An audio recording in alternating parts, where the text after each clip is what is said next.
saya kumpulin, saya kasih tahu bahwa saya itu terdiagnosa kanker gitu. Saya langsung minta doanya gitu, karena besok mau dioperasi gitu. Saudara-saudara pada ngaji semua itu waktu itu mendoakan saya gitu, anak-anak, saudara gitu semua pada kumpul.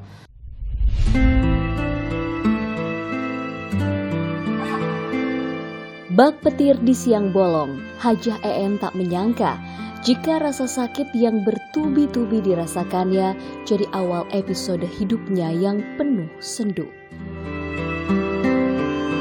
Dulu ibu teh waktu diponis kanker yang menyeramkan itu, dia itu sering mengeluh, sering sakit-sakitan, kadang pinggang, kadang-kadang dari belakang ini lekir, kadang pegal, banyaklah keluhan. Jalannya kayak itu nggak normal gitu, banyak mengeluh gitu. Tak tahan dengan rasa sakit tak biasa yang tak pernah dirasakan sebelumnya, perempuan 45 tahun ini mulai akrab dengan rumah sakit. Dulu saya itu awalnya saya itu lemas, perut kembung, mual. Terus batuk itu nggak sembuh-sembuh, udah lama gitu. Pas itu lemesnya parah banget. Saya minta dirawat gitu sama anak-anak, saya dirawat di Majalengka gitu. Pas itu lemesnya masih tetap makin lemes terus gitu. Pas ya saya dari situ langsung ada sesek gitu, kalau tidur suka sesek gitu. Ya, EN tak menyangka jika rasa sakit yang sering ia rasakan ternyata merupakan gejala kanker serviks. Saya shock banget ya. Saya gimana gitu, perasaan waduh umur saya itu berapa bulan lagi, berapa tahun lagi gitu. Saya udah nggak ada harapan gitu. Seperti banyak survivor kanker lainnya, pengusaha asal Majalengka ini sering mengabaikan gejala khas kanker serviks. Ada, itu kalau setiap hubungan itu suka ada keluar darah, itu aja. Yang lainnya nggak ada. Ya, warna darah yang menunjukkan seseorang mengalami kanker serviks umumnya berwarna coklat kehitaman. Perdarahan ini dapat terjadi setelah melakukan hubungan seksual di luar siklus menstruasi. Selain perdarahan, keputihan dan gejala medis lainnya bisa jadi pertanda datangnya kanker serviks. Anehnya ya, ketika saya terdiagnosa itu kolesterol, asam urat, gula darah pada naik. Padahal saya udah diet, ini kenapa gitu. Nah itu acak-acakan darah saya. Gak karuan itu, semuanya melonjak gitu, kaget saya gitu. Diet tetap aja nggak turun-turun gitu, ternyata ada kankernya gitu. Tak heran, rendahnya kesadaran untuk deteksi dini penyakit ini membuat kanker serviks jadi kanker terbanyak kedua yang diderita kaum Hawa setelah kanker payudara, di mana 50 kasus terdeteksi setiap harinya dengan lebih dari 2 kematian setiap jam. Padahal, kaum Hawa bisa melakukan deteksi dini kanker serviks dengan menggunakan metode pap smear. Biasanya, pemeriksaan ini sangat direkomendasikan untuk wanita yang telah aktif berhubungan seksual atau setidaknya berusia lebih dari 21 tahun. Dengan deteksi dini, penyintas kanker bisa terhindar dari resiko yang lebih fatal, termasuk terhindar dari tindakan medis yang invasif seperti operasi pengangkatan rahim hingga kemoterapi. Ya, kalau di rumah sakit tuh gimana ya bikin takut aja gitu. Katanya harus kemo, dan ini kalau harus cepat-cepat dioperasi. Kalau nggak dioperasi katanya ini berapa tahun lah gitu. Tapi kalau cepat dioperasi nanti 90% kamu akan sembuh gitu. Bayang-bayang menyeramkan operasi pengangkatan rahim yang membuat seseorang tak bisa lagi hamil, hingga kemoterapi dengan efek samping yang menyeramkan membuat banyak penyintas kanker serviks menghindari tindakan medis. Namun, jika dibiarkan, kanker serviks seperti yang diderita EN bisa menyebar ke beberapa bagian tubuh lainnya, mulai dari panggul, ginjal, tulang, hingga organ lain yang paling dekat dengan serviks, hingga dapat berakibat fatal. Jadi bukannya tenang, Pak. Yang dirasakan ibu tuh takut. Takutnya gini, harus dioperasi, harus di kemo, gitu kan. Kan ibu nggak mau. Jadi cari solusi gimana cari pengobatan yang nggak dioperasi gitu. Lalu, apakah penyakit yang disebabkan virus papiloma ini bisa disembuhkan tanpa tindakan invasif seperti kemoterapi?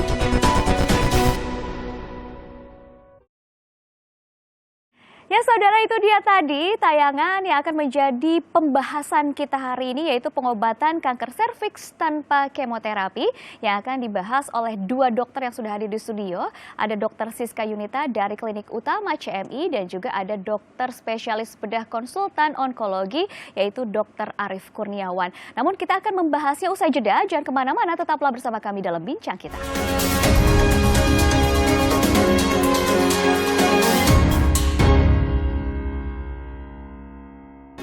Kembali lagi dalam Bincang Kita bersama saya Widi Dwinanda, dan tentunya untuk membahas pengobatan kanker serviks tanpa kemoterapi bersama dua narasumber yang sudah hadir, ada Dr. Siska Yunita dan juga ada dokter spesialis bedah konsultan onkologi Dr. Arief Kurniawan. Nah, ini kita akan bicara pertama dulu nih, berbincang dengan Dr. Arief, kita akan membicarakan mengenai kanker serviks. Nah, seperti yang kita ketahui bahwa salah satu gejala yang paling umum yang diketahui dari kanker serviks ini adalah adanya pendarahan. Nah, tapi kan pendarahan itu bukan selalu menandakan bahwa ini adalah kanker serviks, begitu ya.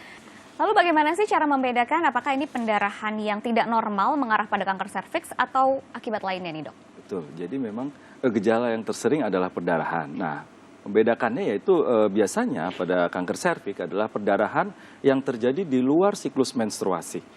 Ya, kemudian juga perdarahan yang terjadi pada saat berhubungan badan. Baik, lalu bagaimana dengan metode untuk mendeteksi dini kanker serviks ini? Iya. Kita jeda dulu nih, jangan dulu dijawab karena ada informasi dari Klinik Utama CMI yang bisa Anda saksikan.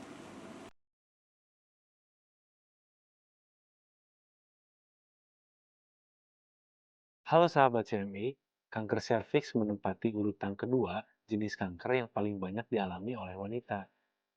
Kenyataan tersebut menjadikan kanker serviks sebagai momok tersendiri yang perlu mendapat perhatian khusus. Bayangkan saja, menurut data WHO, pada tahun 2020, ada sekitar 36.633 wanita Indonesia yang mengidap kanker serviks. Sebagian besar kasus kanker serviks disebabkan oleh infeksi human papillomavirus yang sebetulnya dapat dicegah oleh vaksinasi HPV. Akan tetapi, kebiasaan lain seperti bergonta-ganti pasangan atau seks pada usia dini juga beresiko menimbulkan kanker serviks. Sekarang, wanita bisa aktif untuk melakukan pemeriksaan kanker serviks dengan berbagai metode seperti pap smear dan IVA. Sehingga kanker serviks dapat ditangani sejak dini dan angka kematian akibat kanker serviks dapat ditekan.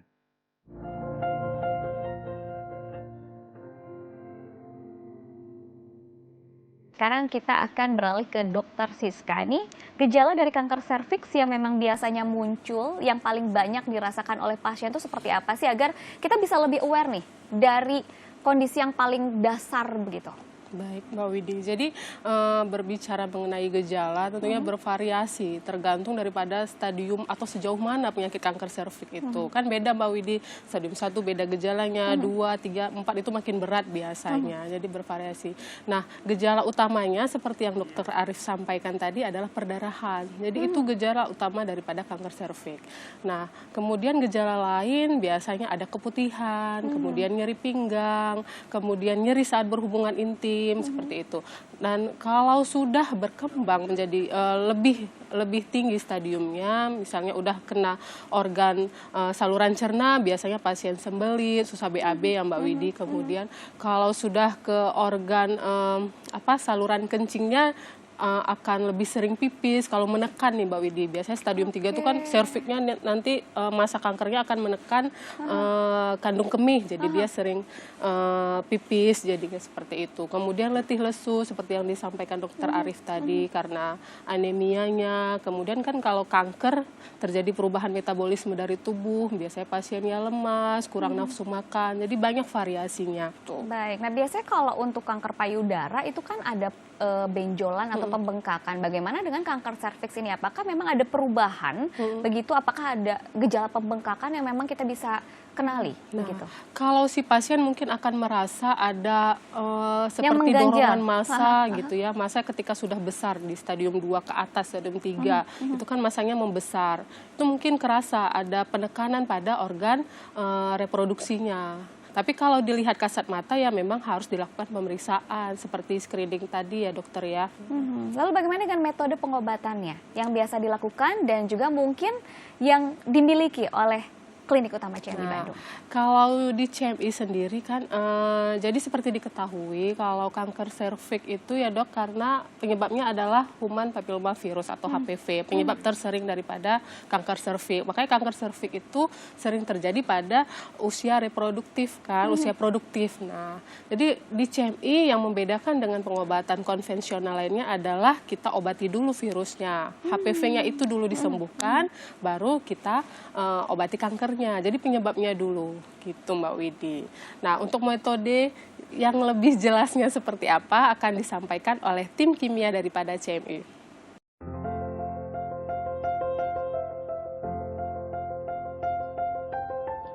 Halo Sobat CMI, obat kanker pasti menjadi hal yang paling dicari bagi penderita kanker. Kedokteran sekarang ini memberikan banyak opsi pilihan dalam pengobatan kanker. Sayangnya, banyak pengobatan kanker disertai dengan efek samping yang sangat buruk, seperti kulit kering, kebotakan, keracunan, dan bahkan kematian. Tetapi ini tidak terjadi pada obat CMI. Obat CMI dibuat dengan teliti dengan bahan tertentu yang dikhususkan untuk menangani inti penyebab kanker. Obat CMI mengandung senyawa yang dapat menangani inti permasalahan ini. Salah satu senyawanya adalah omega 3. Senyawa ini memiliki sifat anti-angiogenik, yaitu suatu sifat yang dapat menghambat pertumbuhan pembuluh darah baru yang menutrisi sel kanker. Sehingga sel kanker akan menjadi kekurangan nutrisi dan bahkan mati. Hal inilah yang membuat pasien kanker yang berobat di GR Sentra CMI menjadi sangat nyaman. Seperti itu.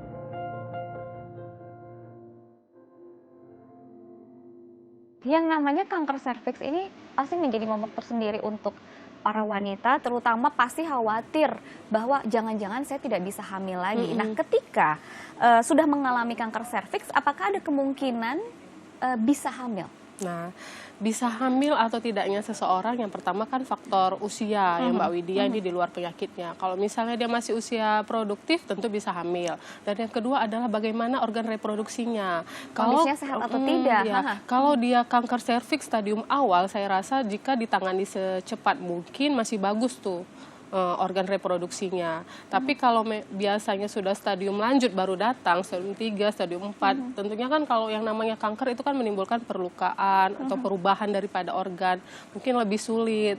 Tapi ya tetap harus kita lakukan pemeriksaan untuk menentukan si pasien ini bisa hamil lagi atau tidak. Tapi kemungkinan untuk hamil yang jelas itu sangat besar kalau di stadium awal. Baik, ini menarik sekali nih, tentunya makin penasaran seperti apa sih sebenarnya pengobatan dari metode Imlusina yang ada di Klinik Utama CMI Bandung ini, seperti apa detailnya kita akan bahas usai jeda. Jangan kemana-mana, tetaplah bersama kami dalam Bincang Kita.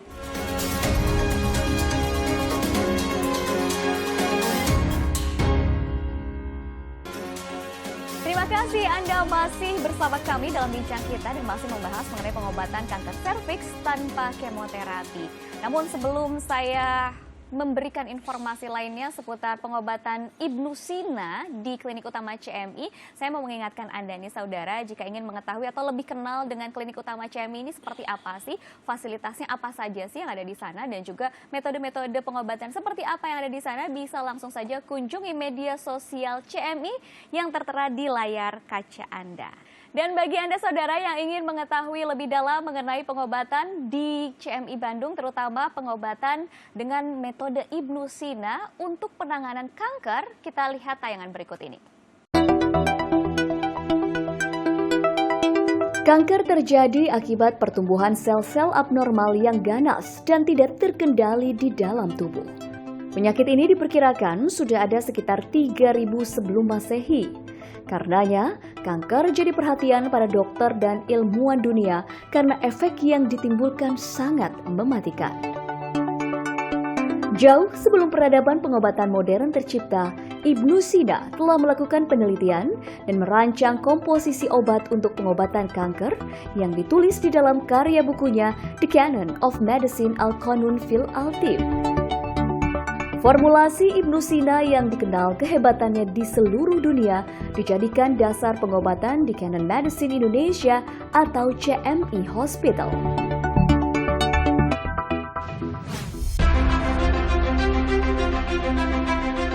Berdiri di Kota Bandung, Jawa Barat sejak 2008 lalu, CMI Hospital hadir memberikan pelayanan kesehatan yang lengkap dan terjangkau.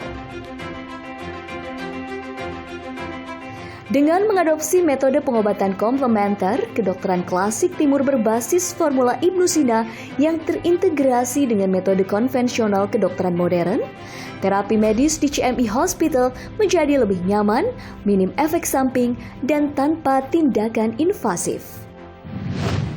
Selain mengaplikasikan ilmu medis konvensional, Klinik GR Setra CMI juga menerapkan ilmu yang diambil dari buku Al-Qanun fi Al-Tib atau The Canon of Medicine, yang merupakan buku yang ditulis oleh Bapak Kedokteran Modern, yaitu Ibnu Sina atau Avicenna. Meskipun buku ini sudah ada sejak 10 abad yang lalu, namun keilmuannya masih sangat relevan hingga saat ini. Bukan hanya itu saja, Klinik GR Setra CMI juga terus mengikuti perkembangan ilmu pengetahuan dan juga teknologi terbaru. Hal ini untuk menyokong pelayanan pasien dari sejak penegakan diagnosis hingga pemberian terapi. Dengan menggabungkan metode keilmuan ini, Klinik GR Setra CMI berani bergerak untuk memberikan penanganan kepada pasien penyakit kronik seperti kanker, diabetes, jantung, dan gagal ginjal. Tentu saja dengan efek samping yang minimal dan tanpa tindakan yang invasif, sehingga pasien bisa sehat dan nyaman. CMI Hospital berkomitmen memberikan pelayanan terbaik pada setiap pasien. Dengan dukungan fasilitas medis yang dilengkapi dengan laboratorium, tenaga dokter ahli, ruang rawat jalan, dan ruang rawat inap, serta instalasi farmasi medis dan komplementer yang lengkap.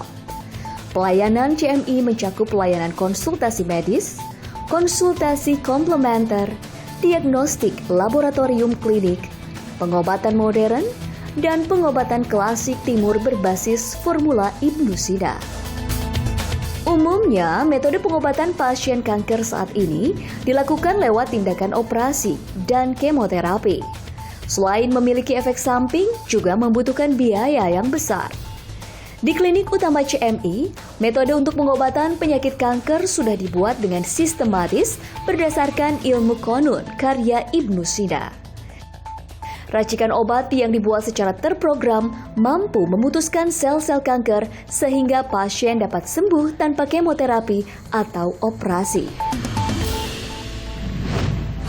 Formula Ibnu Sina yang ada di Klinik Utama GR Setra CMI bisa dikatakan itu sangat efektif, di mana formula itu mampu membedakan mana sel normal, mana sel tidak normal, yang biasa kita sebut terprogram. Karena Formula ini tidak akan merusak sel yang masih normal. Dia hanya merusak atau menghancurkan sel kansernya saja, sehingga memberi efek yang lebih nyaman kepada pasien. Apalagi kita wanita ya, tidak akan ada rambut rontok, tidak akan ada kuku yang hitam seperti itu, atau mual muntah, lemas, itu tidak ada.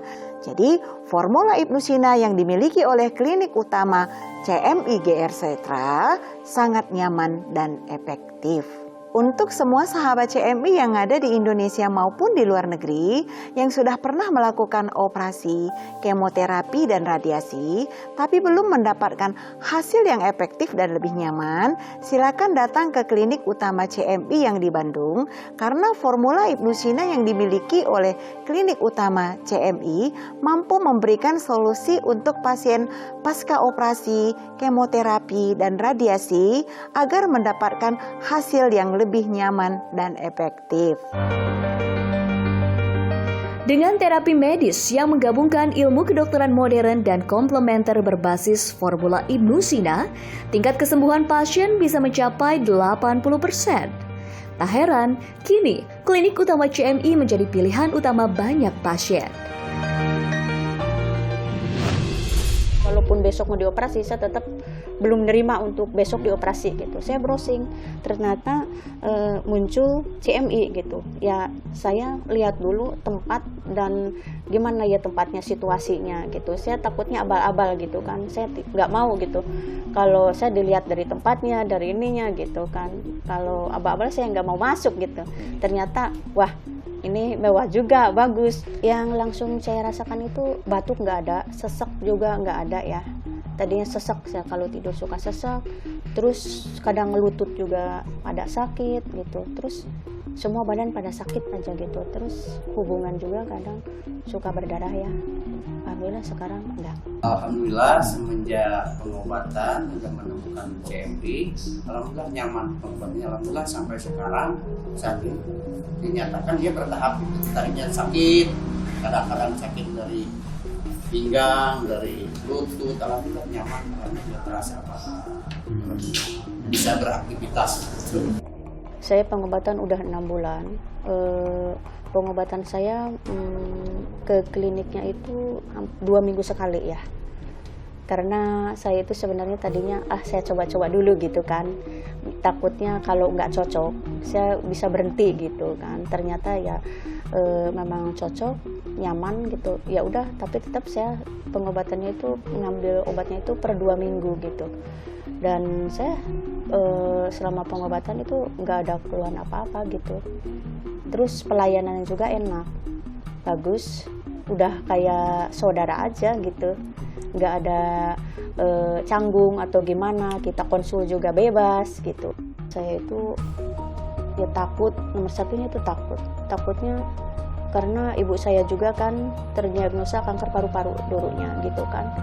Dia nggak kuat karena perawatannya di rumah sakit. Saya belum tahu, padahal ini mungkin udah ada gitu kan CMI, cuma saya belum tahu ada CMI gitu. Jadi dia sampai nggak ketolong gitu. Sekarang saya alhamdulillah gitu, ada CMI gitu. CMI Hospital hadir memberikan solusi tak hanya untuk penderita penyakit kanker, namun juga penyakit mematikan lainnya seperti jantung, gagal ginjal, dan diabetes. Saya sangat mengapresiasi dan mendukung keberadaan klinik utama CMI yang menerapkan metode pengobatan komplementer terintegrasi sejalan dengan strategi WHO, peraturan pemerintah Republik Indonesia, dan peraturan Menteri Kesehatan Republik Indonesia. Semoga klinik utama CMI dapat menjadi pilihan yang baik, nyaman, dan dapat meningkatkan kualitas hidup pasien. Bila Anda sudah divonis menderita kanker, tak perlu khawatir. Segera konsultasikan dengan datang langsung ke klinik utama CMI di Jalan Tubagus Ismail 7, nomor 21, Kota Bandung. Atau telepon di nomor 022 253 1000 dan di nomor WhatsApp di 0812 2998 327.